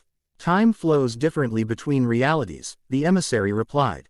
But by your reckoning, perhaps 3 of your months. Perhaps less if they discover efficient pathways. And what's your role in all this? Vegeta demanded, suspicious of the entity's apparent helpfulness. The emissary's lips curved in what might have been a smile. Evolution has granted me perspective. I am no longer bound by the singular hunger of my kind. I can see possibilities beyond mere consumption. You're offering to help us? Goku asked, surprised. I am offering an exchange, the emissary clarified. Knowledge for continued existence. I have information about the 7 that would benefit you. In return, I ask for autonomy and non-aggression. Beerus scoffed. Bold terms from a contained parasite. Yet reasonable ones. Destroyer, the emissary countered smoothly. I pose no threat to your reality in my current form. Indeed, I could serve as an early warning system for further incursions. Goku considered the offer carefully. The entity seemed sincere, and its information could prove valuable. Yet caution was warranted. This was still a being of the void, regardless of its evolved form. If we agree, Goku said finally, you would remain on Earth under observation. Any attempt to feed on divine energy or contact others of your kind would terminate our agreement immediately. The emissary inclined its head in acceptance. Reasonable terms. I have evolved beyond the need to consume energy directly. NT exposure is sufficient to maintain this form. And you'll tell us everything you know about these 7, and how to prepare for them. I will share what knowledge I possess, the emissary confirmed. Though I should note that the 7 operate independently. Their strategies may differ significantly from what you experienced today. Goku glanced at Vegeta, who gave a reluctant nod, and then at Beerus, who merely shrugged, leaving the decision to the Saiyans. We have an agreement then, Goku decided. But you remain contained until we've verified some of your information. As expected, the emissary replied, seemingly untroubled by the stipulation. And in good faith, I offer this first piece of knowledge freely. What you faced today was merely a dimensional incursion. What comes next will be invasion. 2 days later, Goku stood atop Korin's tower, gazing out at the horizon as sunset painted the sky in shades of orange and gold. The aftermath of the Void Walker incurs. Ion had been managed with surprising efficiency, Bulma's technology neutralizing lingering dimensional instabilities, Beerus sealing potential weak points in reality's fabric, and the Z-Fighters restore ing order in regions affected by the brief cosmic disturbance. Most humans remained blissfully unaware of how close their world had come to interdimensional catastrophe. To them, the strange atmospheric phenomena had been nothing more than unusual weather patterns, easily explained away and quickly forgotten.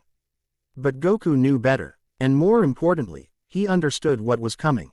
Soft footsteps announced Korin's arrival, the ancient cat master padding across the tiled floor with his typical unhurried gait.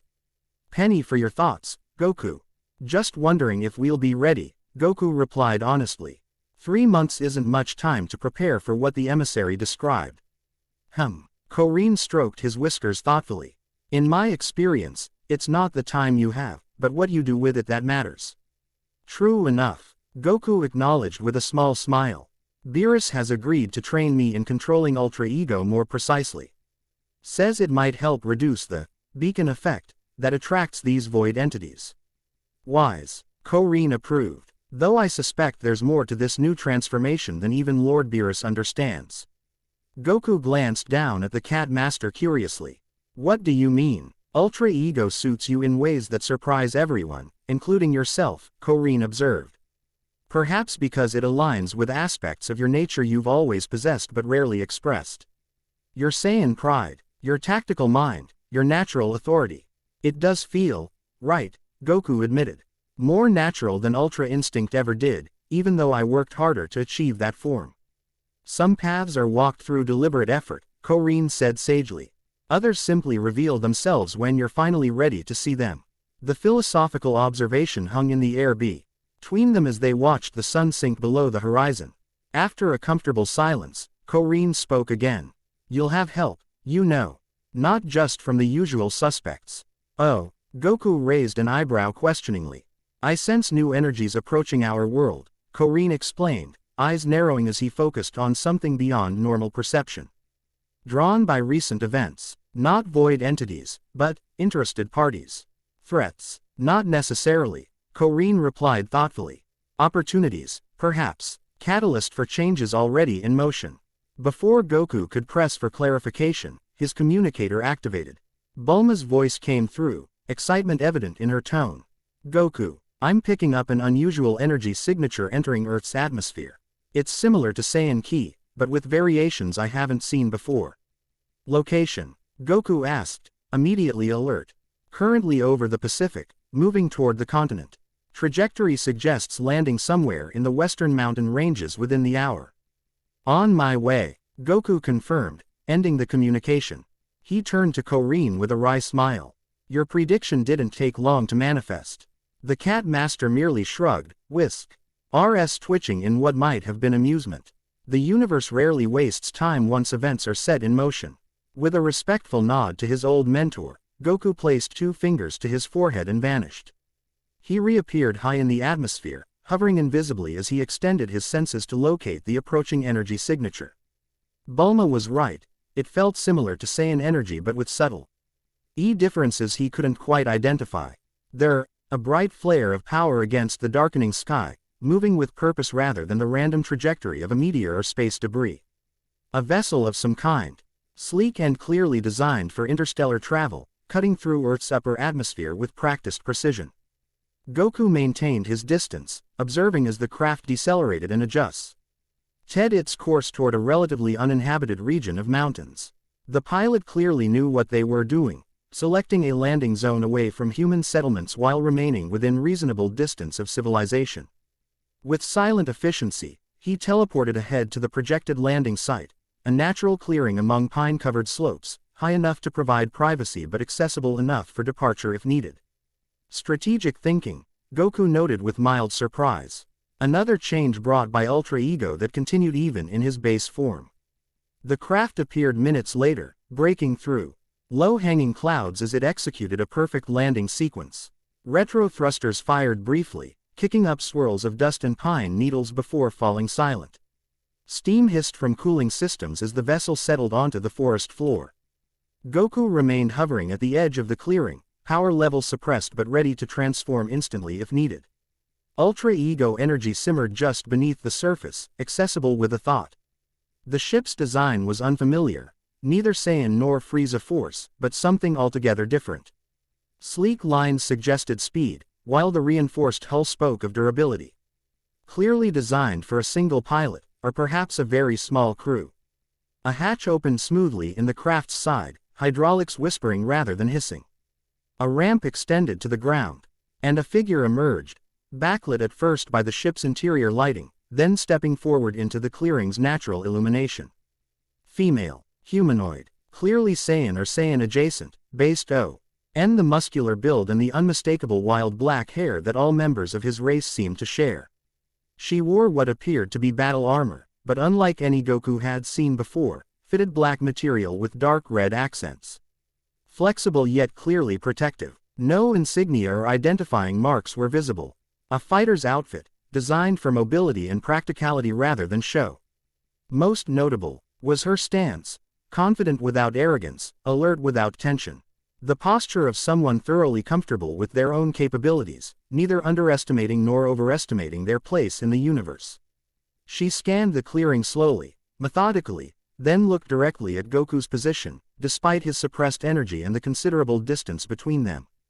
"I know you're there," she called out, her voice carrying easily across the space. "No point in hiding when I've come specifically to find you."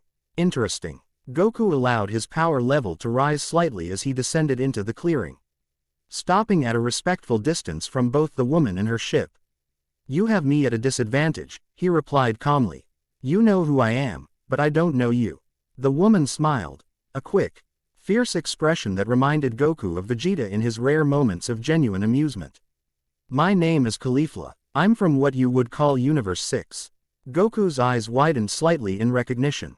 "Caulifla, you participated in the Tournament of Power." "That's right," she confirmed, crossing her arms in a gesture that managed to be both casual and evaluative. "Though we didn't get Ch chance to fight properly before everything went sideways." "What brings you to Universe 7? Goku asked, genuinely curious. "And how did you cross between universes without an angel's assistance?" Caulifla gestured toward her ship. "Special technology developed by Universe 6's best scientists. One-time use, unfortunately. Getting back will require alternative arrangements." "That doesn't answer why you're here," Goku noted. The female Saiyan's expression grew more serious. 3 days ago, every Saiyan in Universe 6 felt something, a power spike unlike anything we've ever experienced. Our scientists traced it to this universe, specifically to Earth." Her eyes narrowed slightly. "To you, Ultra Ego. The transformation must have created ripples across dimensional boundaries, detecta. BLE to those with similar genetic makeup. You felt it specifically because you're Saiyan," Goku realized aloud. "Exactly." Caulifla nodded sharply. "Whatever power you've tapped into, it resonated with Saiyan Ki in a way that transcended universal boundaries. I volunteered to investigate." "Quite a risk," Goku observed. "One-way travel to another universe based on a power reading." Caulifla shrugged, the gesture somehow communicating both nonchalance and intensity. "I've never been one to ignore a challenge. Or an opportunity." Her eyes fixed on him with undisguised interest. "So, going to show me what caused the disturbance? Or do I need to beat it out of you?" The directness was refreshing. Goku found himself smiling. Not his usual carefree grin, but the more measured expression T had become common since Ultra Ego's awakening. "No need for violence," he replied. "Though I wouldn't be opposed to a friendly spar later." "Deal," Caulifla agreed instantly, her own smile turning predatory. "Now stop stalling." With a nod of acknowledgement, Goku centered himself and reached for the now familiar energy within. The transformation came instantly, purple aura erupting around him. As his hair darkened and lengthened slightly, the surge of power sent ripples across the clearing, bending nearby pine trees away from the epicenter of energy. Caulifla's reaction was immediate and visceral. Her eyes widened, body tensing as if struck by an electric current. What is that?" she demanded, voice thick with something between shock and excitement. "It feels Saiyan, but more concentrated, pure, Ultra Ego," Goku explained, the transformation adding that characteristic edge of confidence to his voice. A form that embraces and perfects aspects of Saiyan nature rather than transcending them. Ultra Ego, Caulifla repeated, testing the name on her tongue as she began circling him slowly, studying the transformation from all angles with undisguised fascination. How did you achieve it? That's a long story, Goku replied, maintaining the form effortlessly. The short version is that it found me rather than the other way around. Found you, Caulifla echoed, stopping her circling to face him directly, like it was waiting for the right vessel. The observation was surprisingly perceptive. Goku inclined his head slightly in acknowledgement. That's one way of looking at it. Without warning, Caulifla's own power level surged, the familiar golden aura of Super Saiyan enveloping her as her hair transformed from black to brilliant yellow. Let me feel it properly, she demanded. A quick exchange, nothing serious. Under normal circumstances, Goku might have hesitated or suggested finding a more suitable location. Ultra Ego enhanced Goku simply no. DDED and dropped into a fighting stance that was neither Turtle School nor traditional Saiyan, something new that his body had developed naturally to accommodate the transformation's capabilities. Whenever you're ready, he invited. Caulifla didn't need to be told twice. She launched forward with impressive speed, leading with a right cross aimed at Goku's jaw. The attack was expertly executed, perfect form, timing, and power behind it. Goku didn't dodge. Instead, he shifted slightly, redirecting the blow's energy while simultaneously countering with a palm strike that stopped millimeters from Caulifla's sternum. The entire exchange took less than a second. Fast, Caulifla acknowledged, already spinning into a roundhouse kick. Goku caught her ankle with one hand, using her momentum to pull her slightly off balance before releasing her. Adaptable, he countered in appreciation. What followed wasn't a true battle but something more like an elaborate dance, both fighters holding back significantly, testing each other's responses and techniques without genuine intent to harm. Yet even this restrained exchange generated enough energy to be felt for miles around, purple and gold Ross intertwining as they moved through increasingly complex sequences. To Goku's surprise, Caulifla adapted quickly to his style, not matching it, but developing effective counters through sheer battle instinct. Her technique was unpolished compared to his decades of experience, but her raw talent was undeniable. After several minutes, they separated by mutual unspoken agreement, both breathing lightly harder but otherwise unaffected by the exchange. You're holding back, Caulifla accused, though her tone held admiration rather than offense. So are you, Goku pointed out with a knowing smile. You can go beyond regular Super Saiyan. Caulifla grinned fiercely. Caught that, did you? Yeah, I've managed Super Saiyan 2 since the tournament. Working on 3, but it's being stubborn. Impressive progress in such a short time. Goku acknowledged sincerely. Not compared to whatever this is, Caulifla replied, gesturing toward his purple aura. This Ultra Ego, it's different from anything I've felt before. Not just stronger, fundamentally different. Goku allowed his transformation to fade, returning to base form as he considered how to explain. It's a different approach to power entirely. Super Saiyan forms amplify what's already there. Ultra Ego reveals what's hidden. Caulifla let her own transformation dissolve, black hair falling back into its wild arrangement. Hidden aspects of Saiyan nature, she suggested, quick to understand. The parts of ourselves we suppress or ignore. Exactly. Goku was again impressed by her intuitive grasp of complex concepts. For me, it's the pride and strategic thinking I've always downplayed.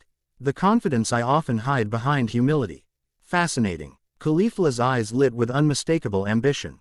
Can it be taught? The directness of the question caught Goku off guard, though perhaps it shouldn't have. Of course that would be her primary interest, the acquisition of new power, new techniques. It was the Saiyan way, after all.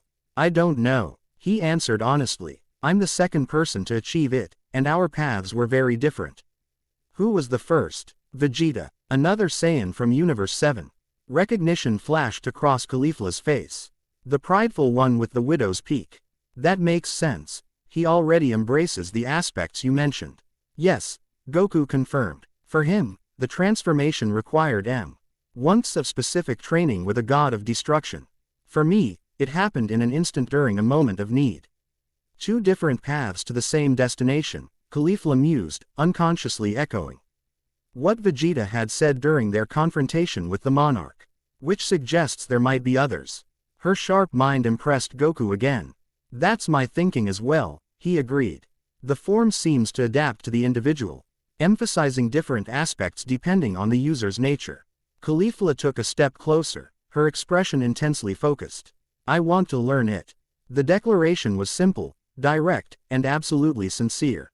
No pleading, no manipulation, just the clear statement of intent from a warrior who knew exactly what she wanted. It might not be possible, Goku cautioned. And even if it is, the training could be dangerous.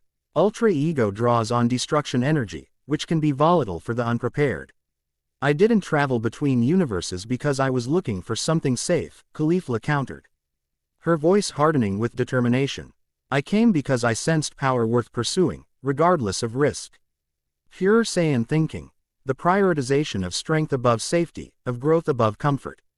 Despite himself, Goku felt a surge of appreciation for her straightforward approach. There's something else you should know, he said after a moment's consideration. The transformation has attracted attention, dangerous attention from beings beyond our reality. We're preparing for their arrival within the next 3 months. Rather than deterring her, this information seemed to strengthen Caulifla's resolve. All the more reason to start training immediately, she declared.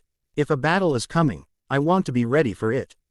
Goku studied her carefully, the unwavering determination in her stance, the fierce intelligence behind her eyes, the natural combative grace that marked her as both a Saiyan and a fighter of considerable talent. Something told him that turning her away would be both futile and wasteful.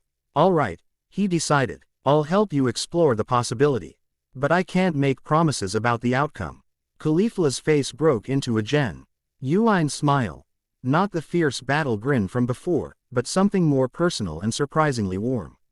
That's all I ask, a chance to try. As they stood in the mountain clearing, the first stars appearing in the darkening sky above, Goku found himself intrigued by the unexpected turn of events.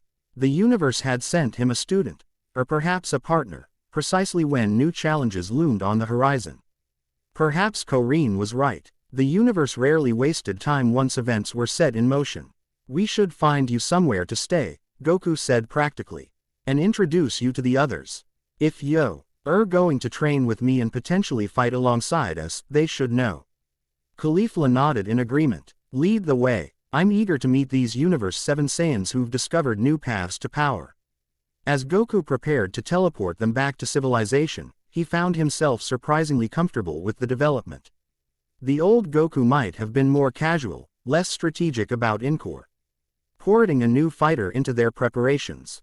Ultra Ego influenced Goku saw the potential advantages clearly, another Saiyan to train with, a fresh perspective on techniques, and potentially another Ultra Ego user to help confront whatever came through the void.